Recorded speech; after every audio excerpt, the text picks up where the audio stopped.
الله الرحمن الرحيم. اهلا وسهلا بكم في فقره جديده من فقرات المزاجنجي. طبعا هنتكلم عن فوز نادي الزمالك على نادي الاهلي.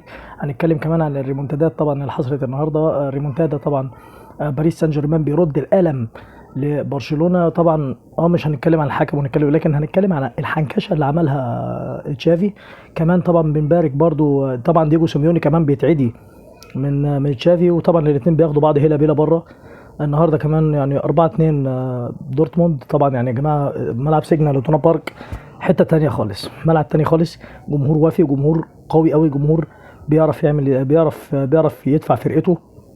كمان النهارده باريس سان جيرمان طبعا يعني نفس الخطأ اللي بيقع فيه تشافي وقع فيه، وقع فيه فالفيردي، وقع فيه كومان، وقع فيه كمان كيكستين، وقع فيه كل مدربين برشلونه على ما اعتقد. النهارده كمان يعني نازل مدافع، تغييره غلط. طبعا كمان كارت الاحمر بتاع اراخو برضو حول الماتش في حته تانية خالص. طبعا هنتكلم كمان يعني بنقول مبروك لباريس، لعب على السيناريو اللي هو كان عايزه. كمان النهارده يعني بروسيا دورتموند نزل ضغط وعمل اللي هو عايزه 2-0 الشوط الاول. يعني الاستفاقه بتاعت اتلتيكو جت متاخره، لكن برضو نجح انه في الاخر ياخد اللي هو عايزه. طبعا الاثنين هيلعبوا بعض، وهنشوف بكره كمان الصدام المبكر بين الصدام الكبير المبكر بين في مباراة الإياب بين ريال مدريد النادي الملكي أمام السيتيزن، عفريت أوروبا القادم. هنشوف هترسى على إيه. كمان عندنا بكرة مباراة البافاري بايرن ميونخ أمام الجانرز أرسنال. المباراتين بكرة الساعة 9 بإذن الله. المباراة الأولى هتتلعب في نادي الاتحاد، والمباراة الثانية هتبقى في الأليانز أرينا. هنتكلم طبعا عن مباراة الزمالك، مباراة القمة بين نادي الأهلي ونادي الزمالك، نادي الزمالك نادي الأهلي. مبروك فوز نادي الزمالك، فوز محترم، فوز عريض على النادي الأهلي بهدفين لهدف. طبعا سيف الجزيري أحرز هدفين، وأحمد عبد القادر وضع هدف الأهلي. طبعا هارد لك للنادي الأهلي، هارد لك لكل الأهلاوية، عملتوا اللي عليكم وكل حاجة، لكن نفس الحنكشة اللي حنكشها تشافي هي الحنكشة اللي حنكشها كولر. قلنا قبل كده يا جماعة محمد عبد المنعم علامة استفهام كبيرة قوي على أداء عبد المنعم الدفاعي، علامة استفهام كبيرة كبيرة كبيرة.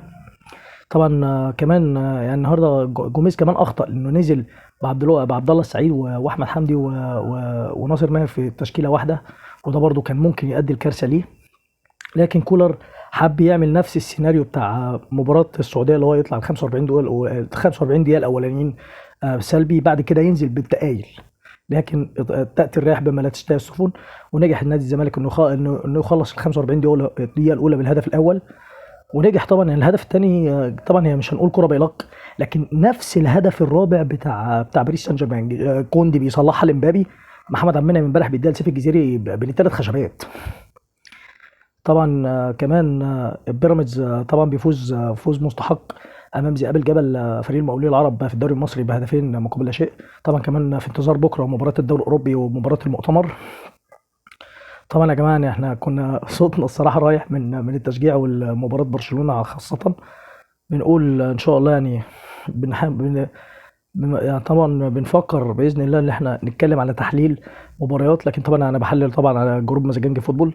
فطبعا ان شاء الله باذن الله اللي جاي احسن، ونتمنى يا رب التوفيق لكل الانديه. طبعا كمان مباراه السبت الجاي النادي الاهلي سيحل ضيفا ثقيلا على فريق مازيمبي الكونغولي في ملعبه باذن الله. نتمنى طبعا فوز النادي الاهلي.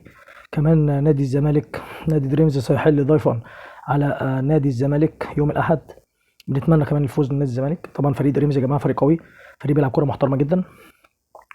وطبعا يعني يكفي انه طلع الملعب المالي من احد المرشحين على فكره البطوله دي خارج ملعبه بهدف لهدف، وطبعا تعادل في غانا بهدف لهدف. وهنشوف طبعا يعني مباراه قويه قوي بين الاثنين دول.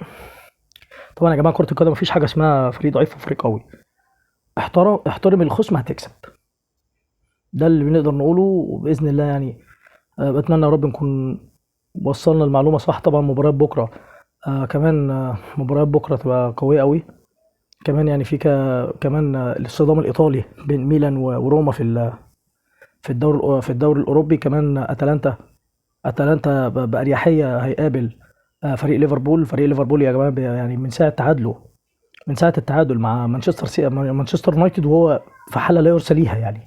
تعادل مع مانشستر، انهزم في الدوري الاوروبي. كمان خساره امام كريستال بالاس، خساره مفاجاه جدا في الانفيلد. يعني السنة دي 9 مباريات ولا 10 مباريات في الأنفيلد تهتز شباك ليفربول. فهنشوف يعني الختمة هتختمها ازاي يورجن كلوب. فهنشوف طبعا الإثارة الأسابيع الجاية في الكورة، في كل البطولات طبعا. يعني هو خلاص يعني الدوري الألماني حسم، وفريق باير ليفركوزن نجح إنه يحسم الدوري بعد سنين إيجاف للدوري للمرة الأولى في تاريخه أمام فريق فيردر بريمن بخماسية نظيفة.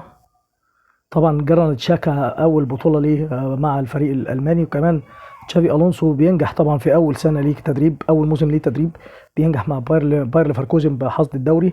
كمان يعني عنده فرصه تاريخيه انه يحصد كمان في بطوله الكاس امام فريق كايزر سلاوترن. كمان يعني هو فايز يعتبر باريحيه في المانيا بهدفين مقابل لا شيء امام وست هام. وطبعا يعني ممكن يكون مرشحين طبعا في حاله خروج ميلان والليفر اللي هم المرشحين الاوائل. فهنشوف طبعا المباراة الجاية ترسى على ايه. نتمنى يا رب اكون فدتكم وساعدتكم باذن الله. اللي جاي احسن. السلام عليكم.